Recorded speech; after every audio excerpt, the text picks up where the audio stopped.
Okay, good evening, everyone, and welcome to the regular council meeting on May 13th, 2024. Just a reminder that members of the public can be present in the council chambers during the meeting, and also that the webinar will be recorded and published to the city's YouTube site. Item number 1 is the adoption of the agenda, and the recommendation is that the agenda for the regular council meeting be adopted. Someone make that motion, Councillor Martin and Councillor Wilson. All those in favor? Thank you, carried unanimously.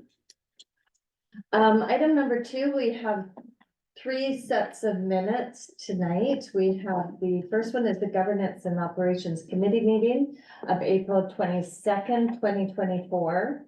The regular council meeting of April 22nd, 2024. And the special council meeting of May 6th, 2024. And the recommendation is that the minutes of the Governance and Operations Committee meeting and the regular council meeting, both held on April 22nd, 2024, and the special council meeting held May 6th, 2024, be adopted as circulated. Councillor Wilson, Councillor Hanson, all those in favor? Thank you, carried unanimously. Item number 3 is public question period. If there's anyone in the audience that would like to ask a question at this time. Okay. My name is Renee Nichols and I live at 206 Ritchie Avenue in Trail. And I've been a citizen of Trail since 2002. And I don't speak in public very often, so you know how important this is to me. When I first moved up here, I just loved the rock walls and the staircases, and it was like Europe. And then I saw things in the paper that were happening like around 2005, 2006. I'm not sure when it was, 2004. I hadn't been up here very long, and I was just surprised that there would be any question about not saving them. But then I thought about it a while, and I thought, you know, they're just kind of like they're part of the surroundings. They're like a hill. And they're just scattered around. But I lived near Leavenworth, Washington, and I don't know if any of you have been there, but they are a theme city. They were dying, and they became the Bavarian village. And since I lived right close, I had bird's eye view of how that went. And when it was first happening, there were big gatherings for summer Oktoberfest type thing, and big gatherings for a live nativity in the winter. But by the time I left in 2002, they had busloads of people coming from Seattle to the Bavarian village. But they really worked it, right? And so that's my question is, oh, I forgot to introduce Jane, but I'm getting to my question here. Hello. Hi, hopefully you've all seen this. Jane's the editor. Anyway, and yeah, my question is, what is the plan for our Heritage Rock Wall? Is there a plan? Was anything made in 2004 when all that discussion went on and the rock walls did end up being, the rock planters were saved? And I thought, what I read in the paper, I thought that the heritage rocks that were hand hewn by generations here, like going back 100 years, hey, that they were protected after that. I thought that that's what had happened. But now what's happening with Daniel Street is, makes me really concerned that something be done. And I'm wondering if council has any plans to preserve the heritage walls and staircases, or to include them in a tourism theme, or somehow to protect them. So are you, sorry, just to be clear, you're wondering what's going to happen with the rocks from that wall on Daniel Street?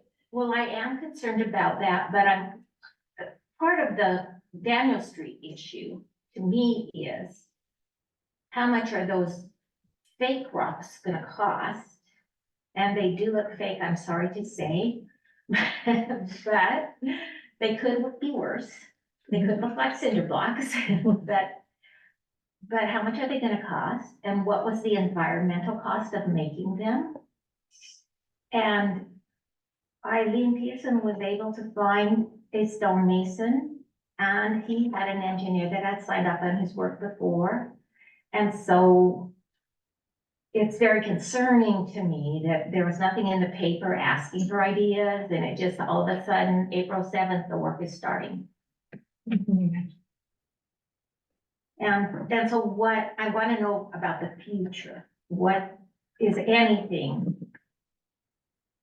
Well, I can tell you, and if I miss anything, I'll get Ms. Butler to jump in, but we have spent a lot of time and consideration on the Daniel Street wall. The contractor was very vigilant in recognizing the history of that wall and knowing how important it was to the community and the people up in that area. And I think you will see that when the wall is built. I mean, I think they actually got some really nice bricks that are textured to I look saw the like, picture. yeah. And so that's the best they can do for that, because there's a sense of urgency to get that wall stabilized and the infrastructure all redone before fall, before it gets cold again. I'm sorry, I'm told that leak that damaged the wall, that it was reported 10 years before anything happened. Yeah, we've been So- looking at that wall for quite a while, actually, So, trying to replace it. I can tell you that the rocks that are out of that wall are being stored at a few different locations throughout the city. And right now, they are at Public Works. Some of them are at Public Works for future maintenance and repairs on the other walls throughout the city.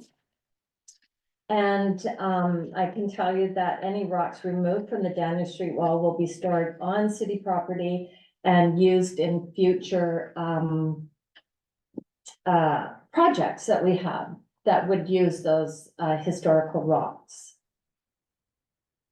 and would they be marked as historical hand-hewn rocks?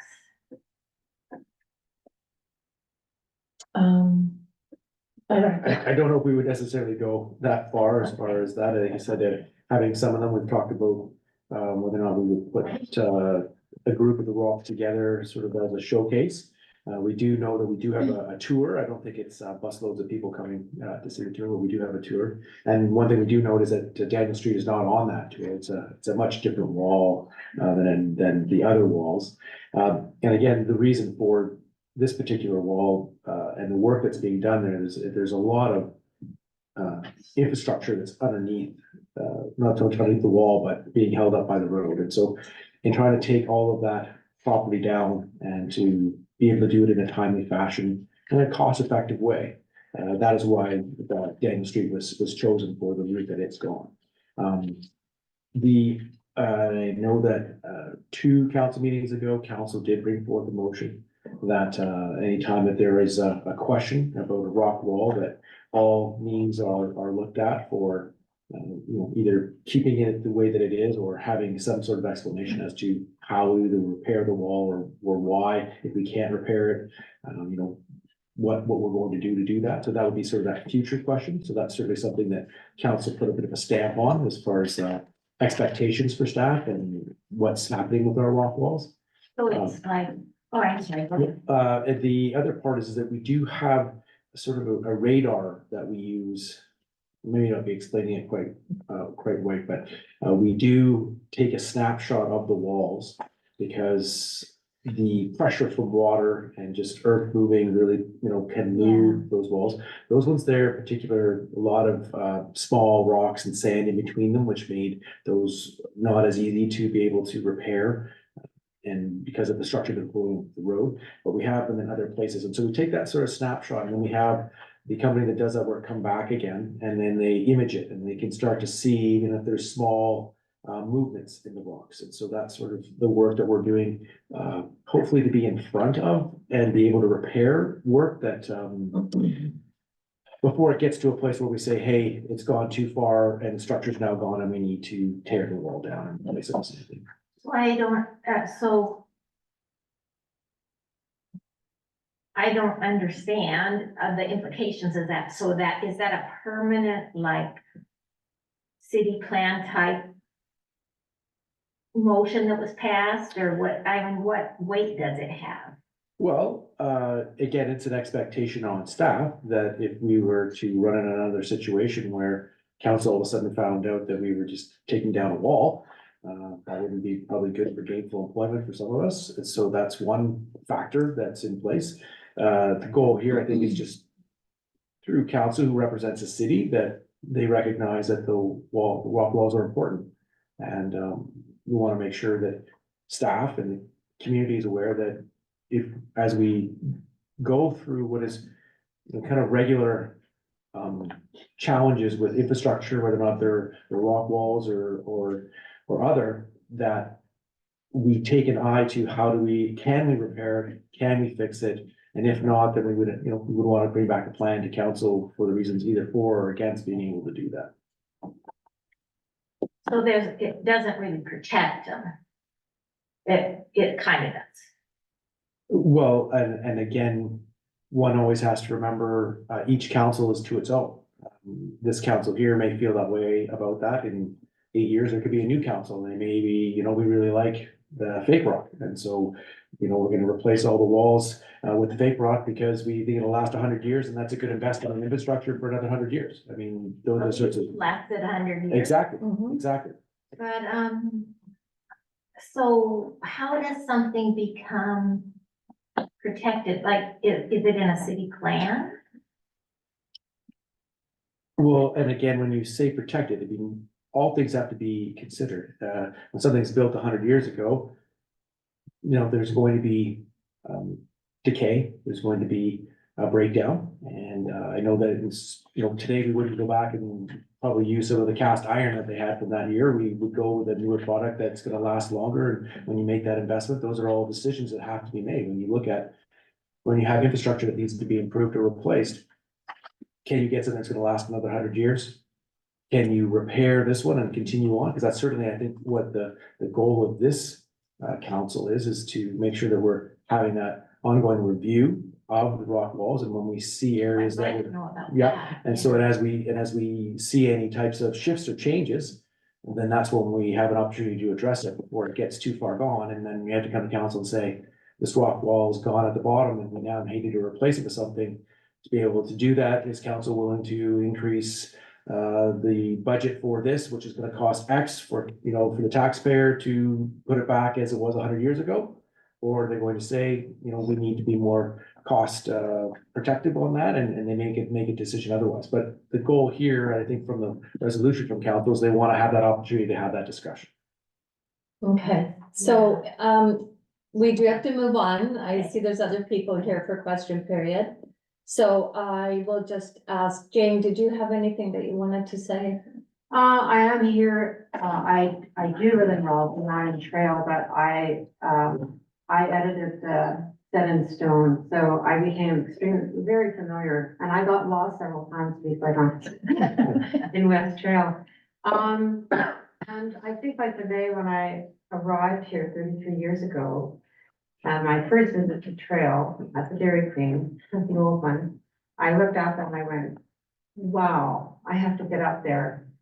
That's the impact I think that the rock walls have on lots of people. I think it's, and after working on Eileen Peterson's book, it was such a historical record of the family that lived here that long ago.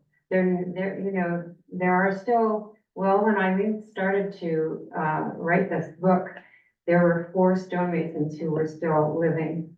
And by the time she finished it, which was about 6 or 7 years later, there were only 2 who were surviving. So it was a whole culture that kind of came to life.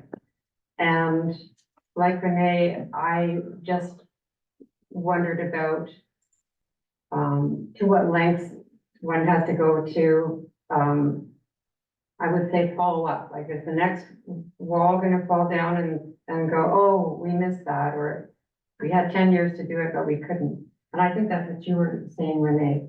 Just, I guess it's a protection of heritage, and it goes so fast, Mhm, and it's gone, mhm. and it's important. Like the river is important. That's why I'm here. Okay, Thank you for listening. thank you. And you know what, I forgot to get your name Yes. and your address. Jane Terrio, 1795 Leroy Avenue, Roslyn. Thank you.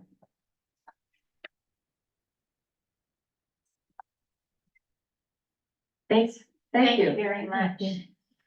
We will see what happens. Yeah. We will have a look at the wall when it's done. Thank you for coming. I did see a City Trail publication that the chamber was involved in, and they were talking about making a little Italy in the Gulch. And I don't know, I think Italian a theme for our town would be beneficial. Thank you very much. Take care. Thank you. Is there anyone else for public question period? No? Okay. Thank you. So item number 4 is the adoption of the Governance and Operations Committee recommendations.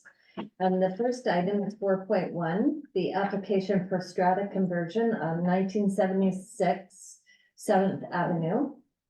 And the recommendation is that council approve in principle the strata conversion of rental housing units in the Shavers Bench Townhouse Complex at 1976 7th Avenue, and that council follow the process outlined in the City of Trail strata title conversion guidelines before final approval of the 1976 7th Avenue strata conversion.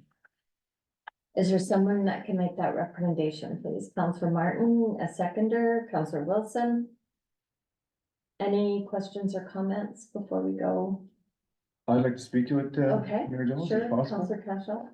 I appreciate that this came to the Governance and Operations Committee meeting back on April 22nd of this year. That meeting was video recorded and is available on the city's website if you want to see particulars. During that meeting, I voiced some concerns, and I'd like to just further my argument to oppose this motion and try and maybe convince a quorum of my colleagues, including you, Mayor Jones, to maybe have a change of opinion of what transpired on April 22nd. I'll start off by reading, I apologize for my report here, but I went through the attachments that Ms. Lucchini prepared in terms of the report to council, which was presented to us at that governance and council meeting. And I'll go under page 4 of the report, it's section 3.1, Strata Property Act, and 242.6 of the city's strata title conversion guidelines states, in making its decision, the approving authority must consider the priority of rental accommodation over privately owned housing in the area.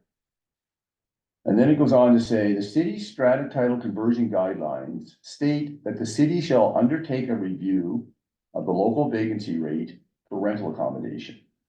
The city of Trail considers a 5% vacancy rate as a desirable minimal threshold. The city refers to data provided by Canada Mortgage and Housing Corporation. In reviewing applications, both the overall and relevant unit types rates are considered. And Ms. Lucchini further reports, however, Canada Mortgage and Housing Corporation no longer provides specific data for Trail on their online portal. The most recent data available is from 2018, at which time the vacancy rate for Trail was 1.6%. In Cranbrook and Nelson, the two closest areas with current data, the rates are 1.8% and 0.6% respectively. Anecdotally, should have practiced that one, a local real estate agency claims that the rental vacancy rate in Trail to be between 0% and 1% in recent years. These indicators point to a vacancy rate that is likely to be very low. Now, I support that data, and from my research, I'm confident that I can say that the vacancy rate in Trail is less than 1%. I also read a report, State of the Basin Report 2021, where it's generally agreed that a balanced rental vacancy rate is 3%. So whether we go 5% or even if we lower the benchmark down to 3%, we are still well below that threshold. And I want to be very clear in stating the following, that if a developer wants to bring a proposal to this council to build 48 townhomes to sell to market or on the market, I would have my approval stamp at the ready. But this is not an example of that. This is a classic case of robbing Peter to pay Paul by potentially taking 48 rental units out of existing inventory at a time of historical low rental rates in the midst of a housing crisis.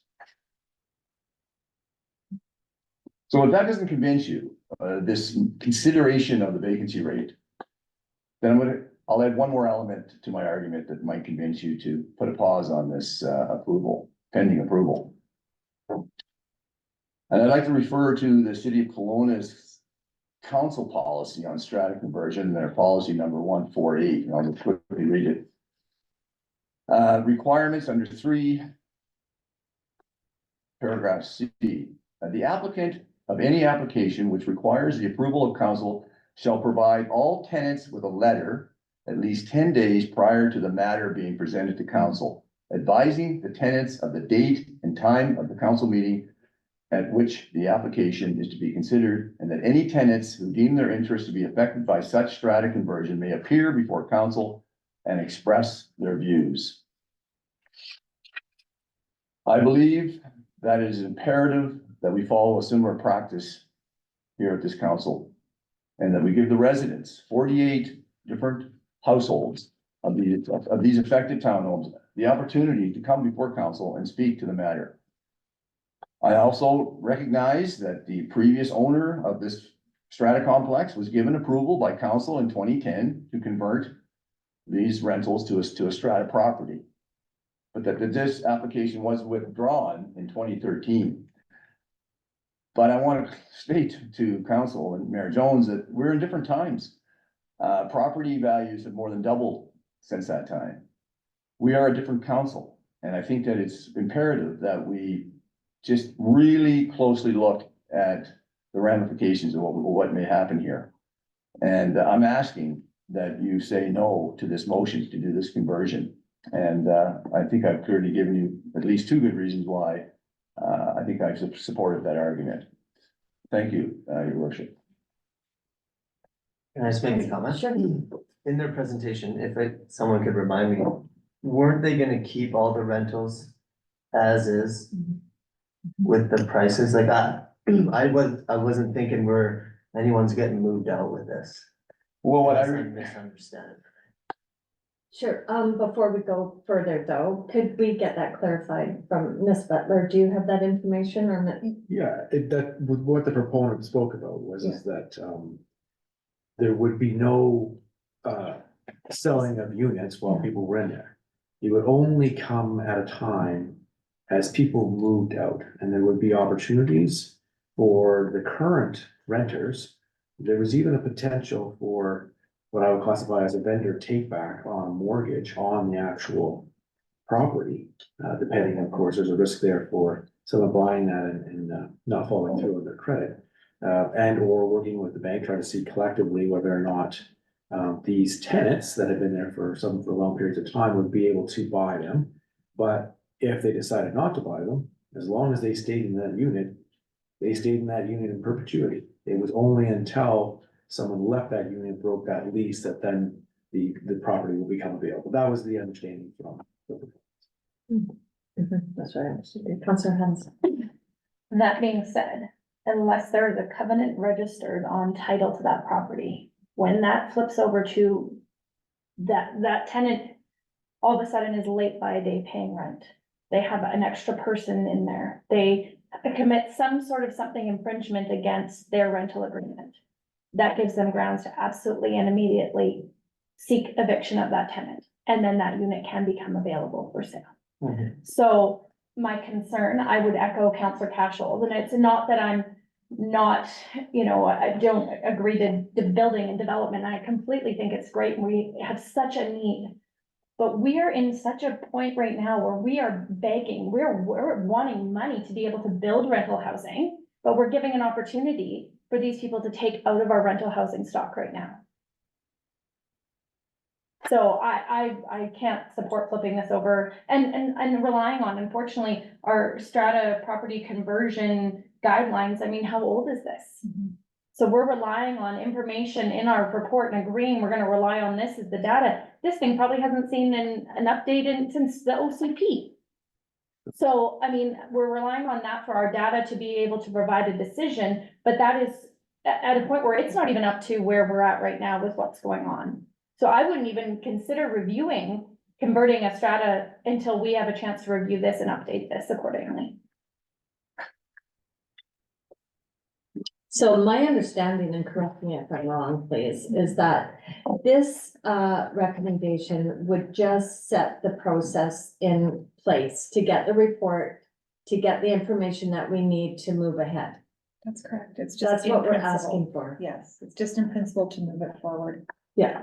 It is not. And when we get that information back, I think we're in a place again to make another decision on this.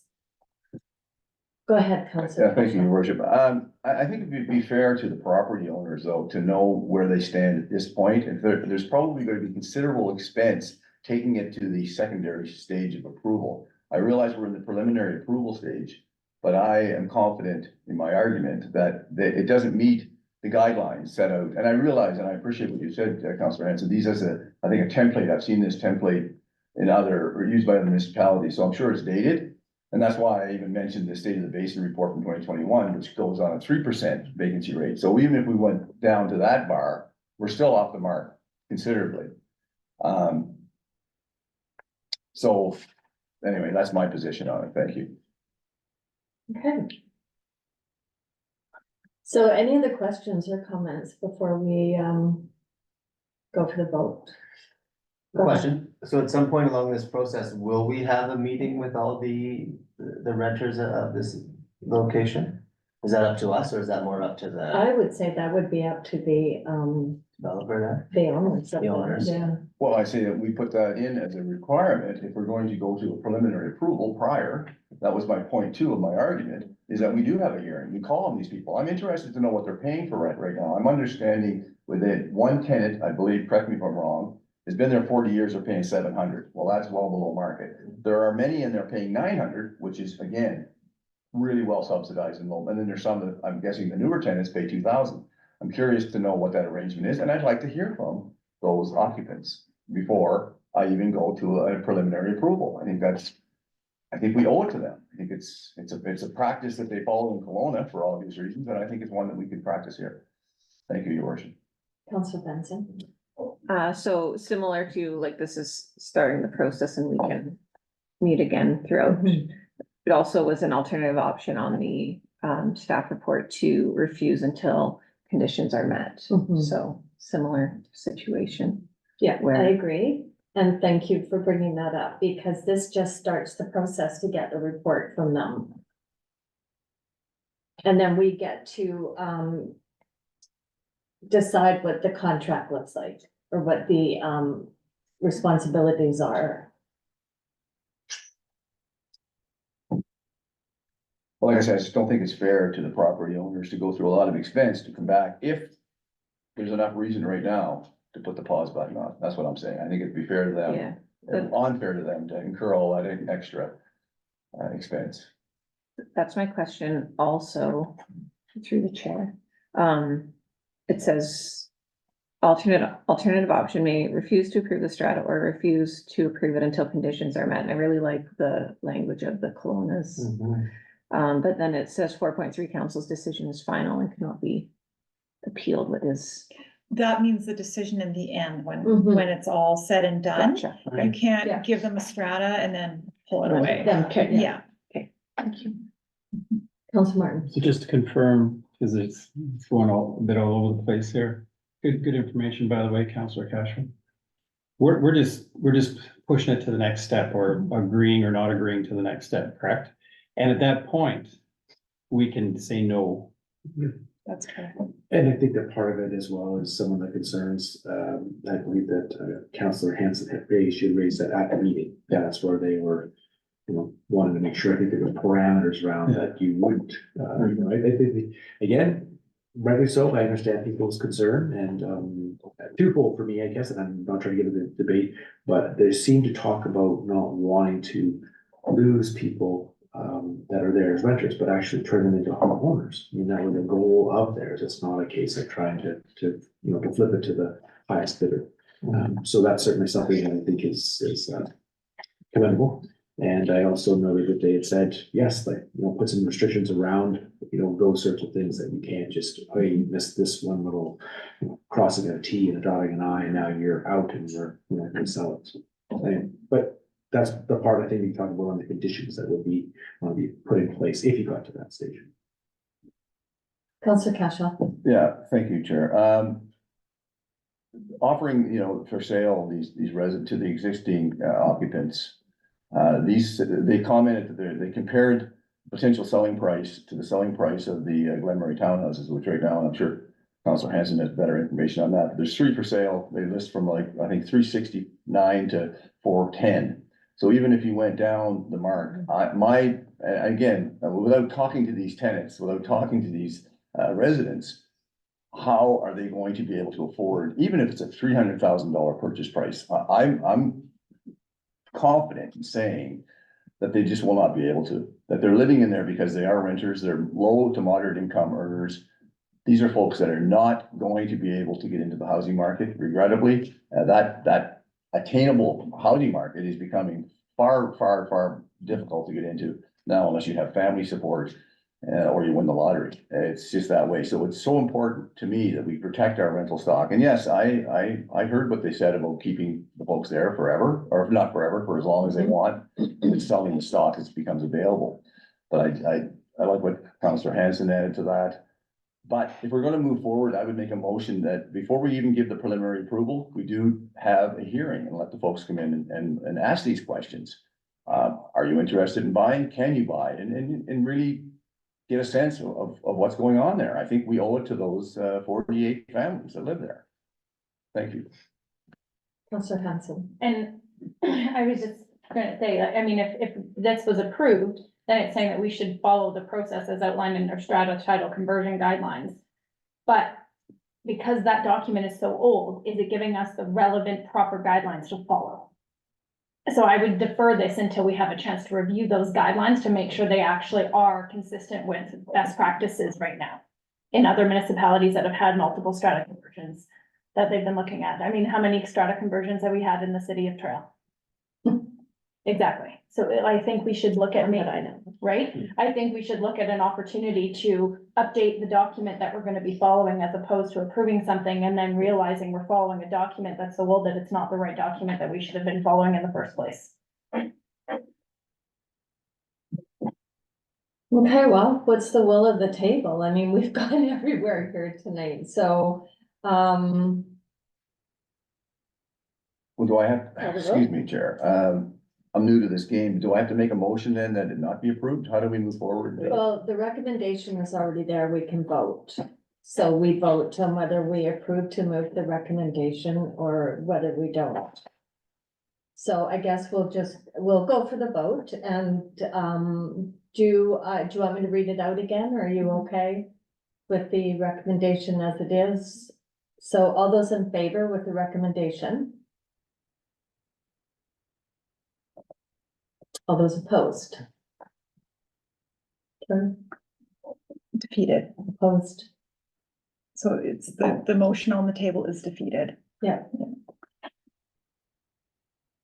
So that's the end of that. Councillor Martin? We, at this point, make it a nothing. No. Well, through your worship, Councillor- council can put another motion on the floor if they Okay. wish. Counselor Cashel. Well, I guess I would make a motion that if we are, I say my motion, I can't really make one on part two, because I think my first part of my argument on the vacancy rate being such a strong consider that we must consider, and the vacancy rate being so low, I'm just not confident that I can even make a motion to entertain moving this thing forward. I'm sorry. But my suggestion to council was, if you are, collectively wanting to move it forward, then at least put the caveat in there. And I won't make this motion that there be a hearing before preliminary approval is given. If I'm making myself clear on that, I apologize if I'm not. Well, my question would be though, is it council's responsibility to speak to those homeowners? Or is that up to the owners of the strata? Well, the owners should be speaking to them as well, but I think it's our responsibility and to listen to them and have a hearing like they would have in Kelowna. I think it's more than appropriate, in my opinion. Thank you.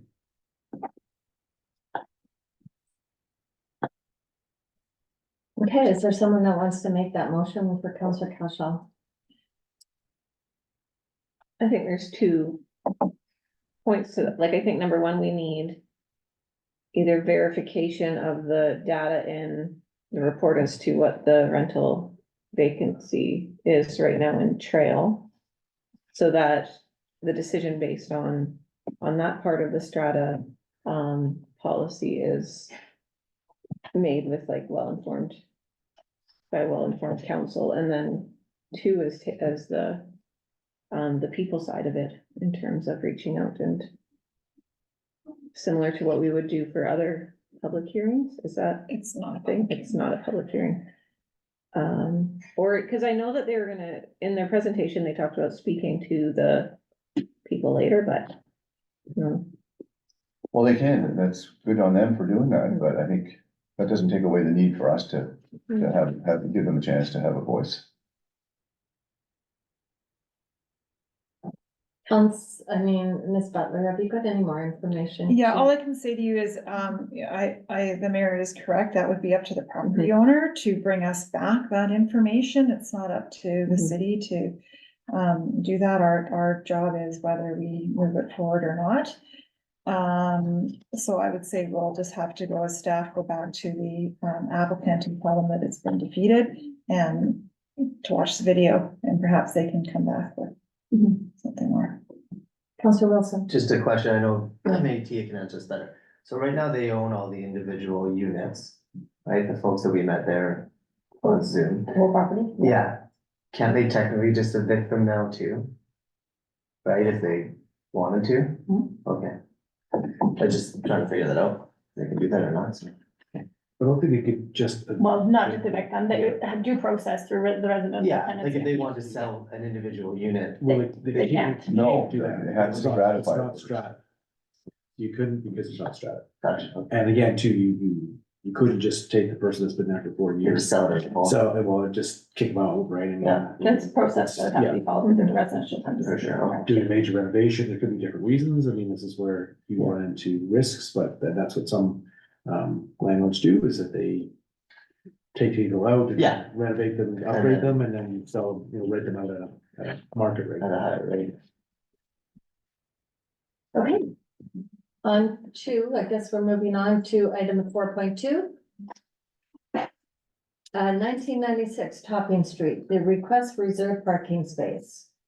The recommendation is that the request for a designated parking space to the rear of the property located at 1840 Topping Street on Daniel Street be approved on the condition that the signage be removed when there's a change in occupancy of the premises. Now, the reason that we're asking for this to be moved forward today is because there's a bit of an urgency on it, and it can't really wait for 2 weeks. So that's why we have it in front of us for first, second, third, and Okay, so the recommendation is before you. Counselor Hanson, Counselor Cashel. All those in favor? Carried. Item number 5, proclamations. We have 2 proclamations today. The first one is the Hope Air Day, and the second one is the Menstrual Health Day. And the recommendation is that council proclaim June 17th, 2024 as Hope Air Day and May 28th, 2024 as Menstrual Health Day in the city of Trail. Counselor Hanson, Counselor Wilson, all those in favor? Carried, thank you.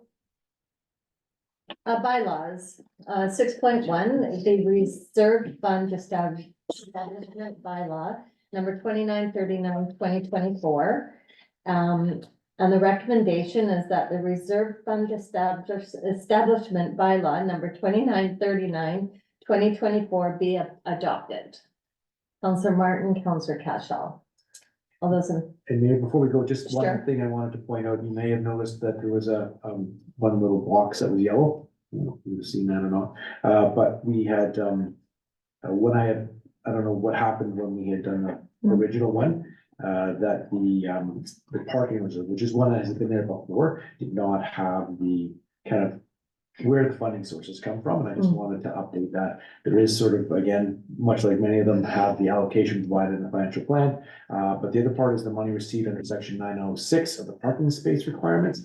And I thought council might want to know, okay, well, what does that mean? Because it's a bit of a unique wording of inside reserve. Again, these are more statutory reserves that the province has. And the 906 is about off-street parking and loading space requirements. And so what they talk about is that in a bylaw, you may have to provide off-street parking. However, there can be, as part of that parking bylaw, an alternative to complying with the requirement as the owner could provide off-street parking as an alternative to complying with the requirement to provide off-street parking spaces. The owner has an option, who owns the land or building or structure, to pay the municipality or regional district an amount of money specified in the bylaw. So that would be one where you have a building that's supposed to have 40 spaces and you ask for 35, but part of that is a commitment to put money into the parking reserve, which then is then used for active transportation. We talked about the different means for it, but I just thought it was one of those ones that has more, a bit more different legislative information that council may not be aware of, and like, what does this mean? And so it's again, one of those statutory reserves, a bit different, but again, an update that we were doing. So I just wanted council to be aware of that, and on that change. thank you. So you had a first and a second, or you were answering the question. I just, before we moved any forward, I just didn't want council to be unaware, or wondering why that section is highlighted. Okay, thank you. So, all those in favor of the recommendation? All those against, it's carried unanimously, thank you. 6.3. The tax rate bylaw number 29. 6.2, getting ahead of myself. Yeah. Okay, thank you. 6.2 is the financial plan bylaw number 2940/2024. And the recommendation is that the financial plan bylaw number 2940/2024 be adopted. Counselor Hanson, Counselor Martin, all those in favor? Carried, thank you. 6.3 is the tax rates bylaw number 2941/2024. And the recommendation is that the tax rate bylaw number 2941/2024 be adopted. Counselor Cashel, Counselor Benson, all those in favor? Carried unanimously, thank you. Juanita Junction parcel tax bylaw amendment bylaw number 2942/2024. And the recommendation is that the Juanita Junction parcel tax bylaw amendment bylaw number 2942/2024 be adopted. Counselor Wilson, Counselor Hanson, all those in favor? Carried unanimously. Okay, thank you, everyone. That's our bylaws and We will move on to our committee reports. First one up is Council Benson. Thank you, your worship. So for my portfolio, the Trail Ambassador Program, the Trail Ambassador pageant was on Friday, May 10th. And our new ambassador team was announced, so just want to congratulate Miss Trail 2024, Sophie Lowe, Trails Princess Arwen Mackenzie Charters, and Trail Ambassador Leah McNair. The city looks forward to working with you this year. It was a really good show. All the candidates really shone on stage, and I want to acknowledge Madison Freer, Jenna Cromarty, and Sitari Roshdi Benham. We're very lucky to have these young women in our community, and I think everybody on council that went to the pageant was very impressed and proud of our teams. I want to give a shout out to the Trail Ambassador coordinators, Cassidy Favreau and Lauren Shepard, for all their work with the candidates and our retiring team of Aislinn Paquette and Jill O'Hearn Stone. Jill O'Hearn Stone. And sorry, it's been a long weekend. And we welcomed quite a number of visiting royalty this weekend from as far west as Lake Cowichan, far east as Cranbrook, and as close as Castlegar. So we had quite a number of visiting royalty in Trail this weekend. Speaking of the weekend, it was Silver City Days, and it was another huge success this year. I want to acknowledge our core team, Claire Samuelak, Sandy Lucchini, Nadine Tremblay, David Moorhead, Colin McClure, and our fabulous co-chair, Nick Cashel. Tons of hours and tons of effort to make these events go as smoothly as it did. The next steps for us is a lessons learned event. We'll hold that at the beginning of June. So we invite anyone to send feedback they have to silvercitydays@trail.ca. Councillor Cashel and I chatted about the many partners and volunteers that we have in our town that make sure that this event is safe and successful. So I just want to acknowledge a few here, if I may, in my report. So the Trail and District Art Council under Executive Director Joanne Argue, Trail Firefighters Local 941, CDS, and the JL Pro graduating class of 2024, the Trail Smoke Eaters, the Trail Hockey Club Society, the Sorellis, the Knights of Columbus, Doug Wilson and Scott Gurney and the Rawson Run Club for bringing back the fun run. The Trail and District Chamber of Commerce, Black Press, and all the businesses who welcomed people on Silver City Night. And also, earlier today, I had a meeting with the BC Games Nominations Committee as we continue to work hard putting together a board of directors for the 2026 Rawson Trail BC Winter Games. Other events that I attended not part of my portfolio included the West Kootenay Homeless Response Summit on April 29th. I participated in a consultation for the Vizag Art Gallery strategic plan, and I worked for 1 hour and 3 minutes cooking French fries at McDonald's as part of McHappy Day. That is my report. Thank you, Council Benson. Council Butler sends his regrets, and Council Cashel. Thank you, Mayor Jones. Thank you, Councilor Benson. I think on behalf of the committee, who's you've already named, I'd like to personally thank you for being our chair, being our leader.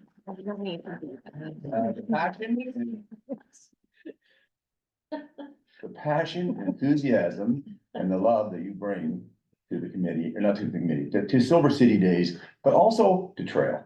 You love the city, and your enthusiasm and passion was contagious and really had a positive effect on the entire committee, which trickled down to the entire operation, which was a complete success. I did what I did last year, as co-chair. I rode those coattails to the finish line. It was a very easy job for me as co-chair. But it was a real privilege to work with city staff, as you named, and other core people like Nadine and Joanne. It's an opportunity that's very rare in municipal governance because we're under policy to not interfere in any way with city operations or city staff. So to be able to work with that synergy and to have your leadership on that was remarkable, Councilor Benson. So thank you so much. There were some highlights for me. I won't get into all of it. I enjoyed the entire process. The Colombo Lodge Spaghetti was fantastic, well organized. It was the venue, the music, the food, the volunteers. It was just an incredible experience. I cried at the pageant. Well, weak a little bit. The speeches were that powerful. I'm not, and it was incredible. These young women got up there and spoke, well practiced, but really spoke from the heart. And I'll tell you, it was powerful stuff. And, what a great experience it was to go to that. And just being downtown with my grandchildren and being around other families, handing them candy. Oh. Power. Anyway. And last but not least, thanks, Doug, for sending the costume event, the fun run. Thanks to my daughter for bringing over the costume. You saw Luigi and Mario out running the 5K loop around Sunningdale. It was actually my daughter and I. But all in all, great event. And I just want to really say, well done, Councilor Benson. So thank you so much. That's the end of my report, Mayor Jones. Thank you. Thank you, Counselor. Counselor Hanson. Thank you, Mayor Jones. So on the 26th of April, I attended the BC Builds webinar, the Power Partnerships with the BC Nonprofit Housing Society Association and BC Housing. So just learned some opportunities for the city that we can pre-zone land, and then we can actually apply to BC Builds, and then they'll partner us with a nonprofit and a builder to be able to build some projects. So not necessarily like affordable, just community type housing, which I thought was really exciting with vetted groups to expedite everything. On the 27th, attended the regimental ball with Councilor Benson, Councilor Butler, and yourself, Mayor Jones. The 29th and the 30th of April, attended the West Kootenay Homelessness Summit. And that was really powerful. It was really nice to have other municipalities, IH, so many different partners there, just working hard because we're all dealing with homelessness in our region and our communities, and just trying to come together to kind of find ways that we can solve the problems we can solve or provide some solutions outside of our municipal wheelhouse. And then on May 3rd, had an airport meeting, and so it's exciting. There's some names that are going to come forward from Tech, Pacific Coastal, and Community Futures, South Kootenay.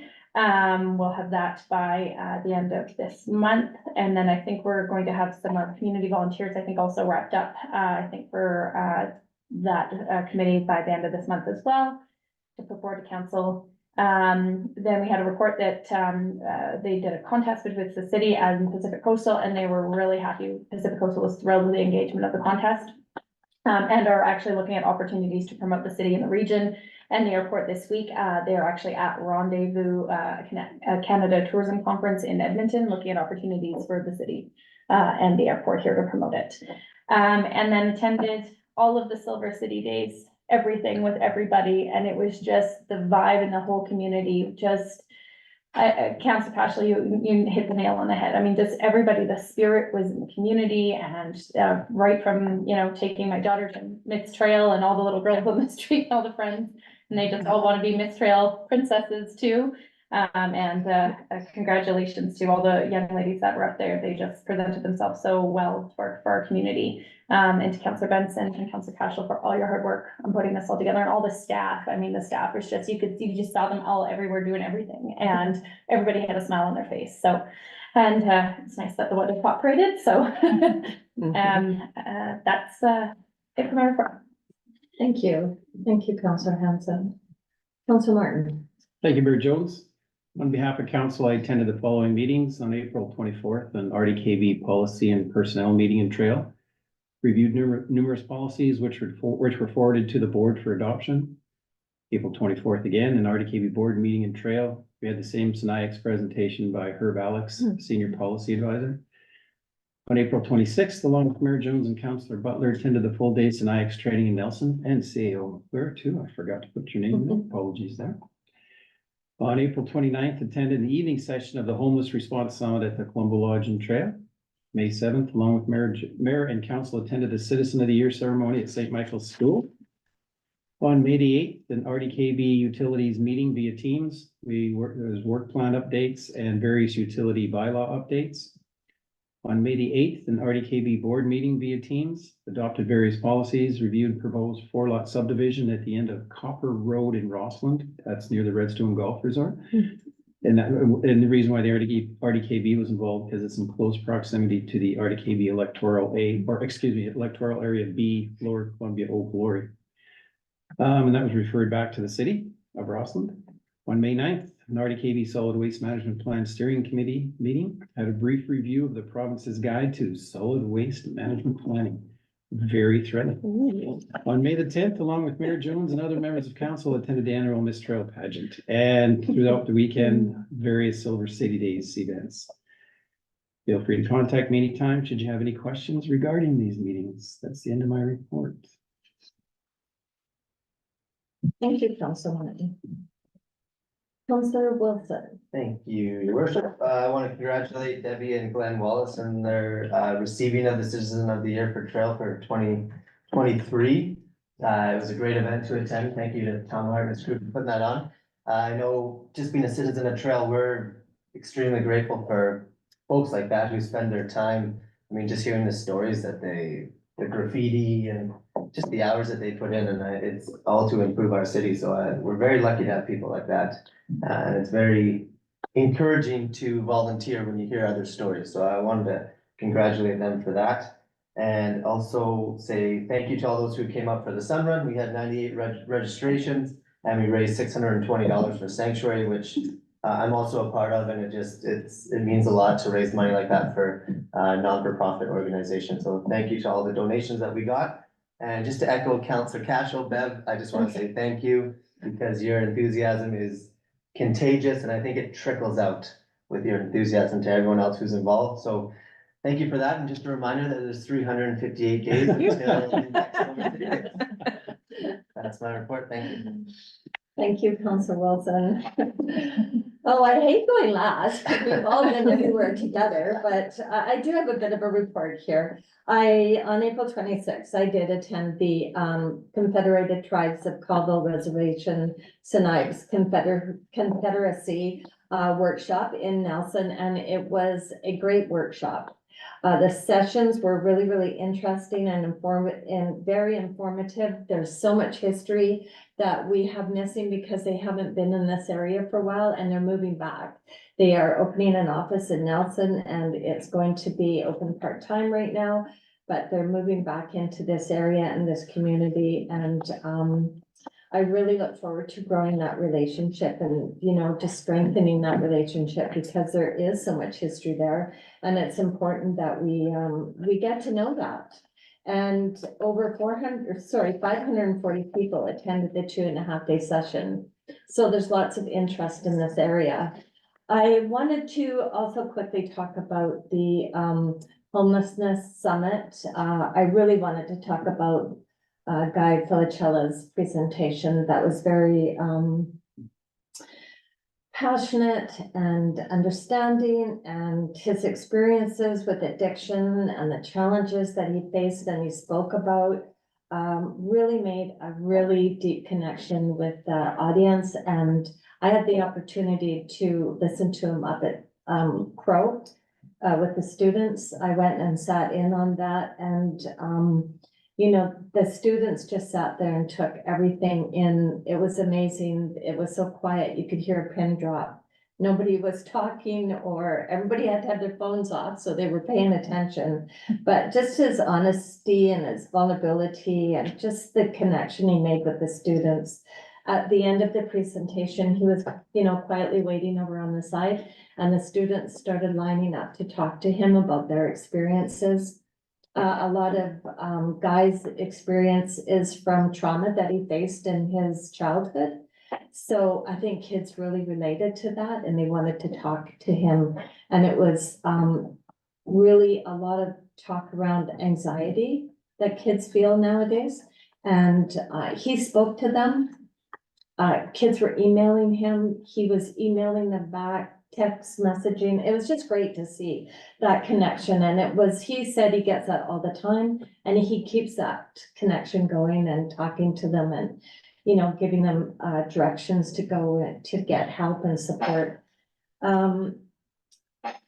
So from the homelessness summit workshops, the team that put that on, the Selkirk College team, is getting a summary of the event.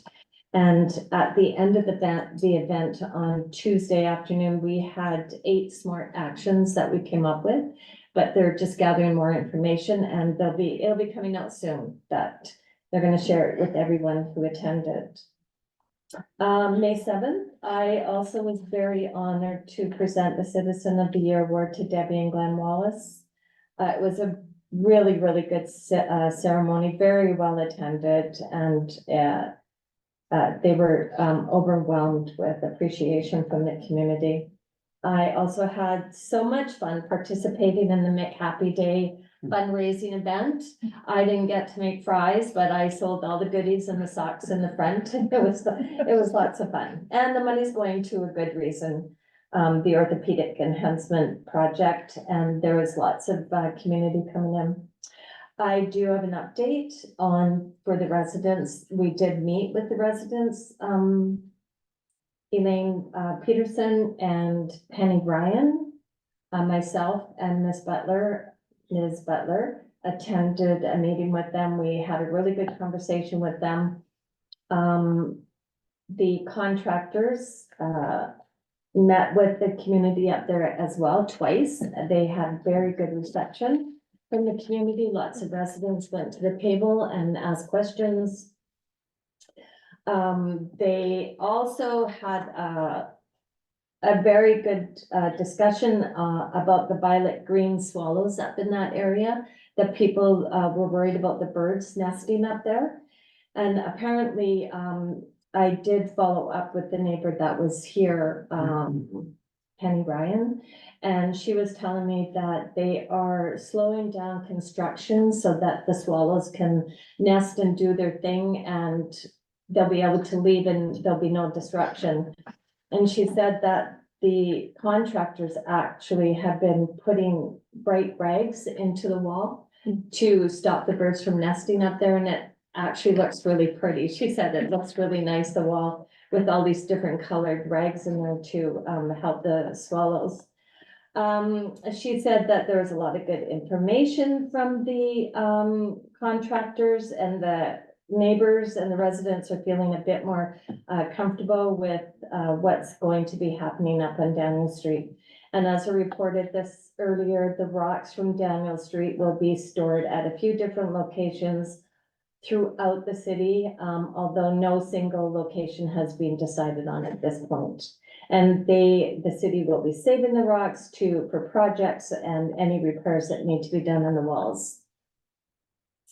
I do want to mention that, and I'm sorry, Councillor Martin and Councillor Benson, I was going to suggest this when you were talking, but I wanted to report out that Chief Dan Derby has been appointed to the Union of BC Municipalities Working Group on Decriminalization. And that was put forward through the Community Safety Task Force, and he's actually been accepted. So that's exciting news.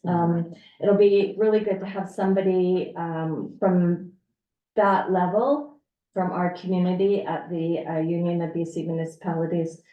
And just quickly, Bev, I just really want to thank Councillor Benson. Over the weekend has been bad, but Councillor Benson and Councillor Cashel, and all of council for the work that we did on Silver City Days. But I mean, clearly we had really good leaders and the staff were amazing and so helpful, and yeah, it was a really great weekend. And yeah, thanks everyone for the work that you do. Thank you. And that's my report. So item number 8 is the consent agenda, and we have one item on the agenda for that. And it's the Trail Community Action Team letter of support. And the recommendation is that the item on the consent agenda be received for information. Councillor Benson and Councillor Wilson, all those in favor? Thank you. Is there any new business? Your worship, sorry, I just need clarification. This is to receive it for information. Are we sending a letter of support or not? There is a letter of support there already. We just needed council to approve it. I So wanted to speak to it though. I need a before- motion to send the letter of support, not just to receive. Okay. Yes. okay, thank you. Council Cashel. Thank you, your worship. Yeah, I just feel that, I know it's me again, right? And people are thinking, what is he got against the Trail Community Action Team? Nothing, but I do feel that it's important for me to say that why I don't support this motion of writing a letter. To be consistent with the arguments that I put forward at the Governance and Operation Committee meeting back in March 11, when I spoke against the grant application put forward by TCAT, and also again at the regular council meeting on March 25th. My position on this is that I believe it's important for advocacy groups, that's all advocacy groups, to be at arm's length and separate from governance. And that is all levels of governance, including municipal, federal, and provincial. I think it's important that the separate distinction be in place, and it makes both parties or all parties more effective.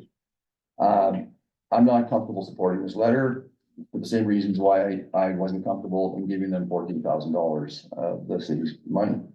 But that being said, I'll be on record that I do respect the Trail Community Action Team. I value what they do. I value Diane Daghofer and Tammy McLean. I give them full props for being very credible, very passionate, caring individuals. I have a lot of respect for both of them. So this is nothing personal, trust me, against the Trail Community Action Team. It's just that I just believe that those kind of advocacy groups should be separate from governance, and we shouldn't be supporting any of them, not just including the Trail Community Action Team.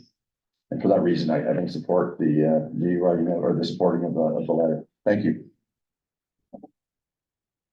Thank you, Councillor Cashel. I think I need to back up a bit because we need a motion on the table to, for a letter of support. To be sent. Sorry? To be sent. That's correct, yeah. I'll make that. Okay, thank you, Councillor Benson. Is there a seconder for that? Councillor Martin, thank you. Okay, thank you. Sorry, I got ahead of myself. No, I might have got, I think I got ahead of myself there, Mayor Jones, but anyway, that's the reason why I'm not supporting the letter. So thank you for the opportunity to be on the record. Thank you. Thank you. Any other comments or questions? I think my only comment is that I'm pleased to see this as it is to the province, and I think I made my point clear at the council meeting that I feel that this should be funded from the provincial government, so I think that a letter of support to assist them in getting that funding is important, so. Thank you, Councillor Benson. Okay, so all those in favor of the recommendation to send a letter of support? All those against? Thank you. That motion is carried. Is there any new business? Anything under new business? No? And we have item number 10 as our department reports. And the bylaw enforcement department report for April 2024. And the recommendation is that this be received for information. Councillor Martin, Councillor Wilson, all those in favor? Thank you. And if I could, your worship, I just also want to note that the prior year's numbers, one has to remember we were without staff for quite a while. So there's sometimes one might look and say, hey, what's going on? If we were down, we had lost both staff. Been in a place of replacing in that time of frame, so. Okay, thank you. So item number 11 is adjournment. Someone, Councillor Benson, Councillor Wilson, all those in favor? Awesome. Thanks, everyone, for your hard work, and it's a good meeting. Thank you.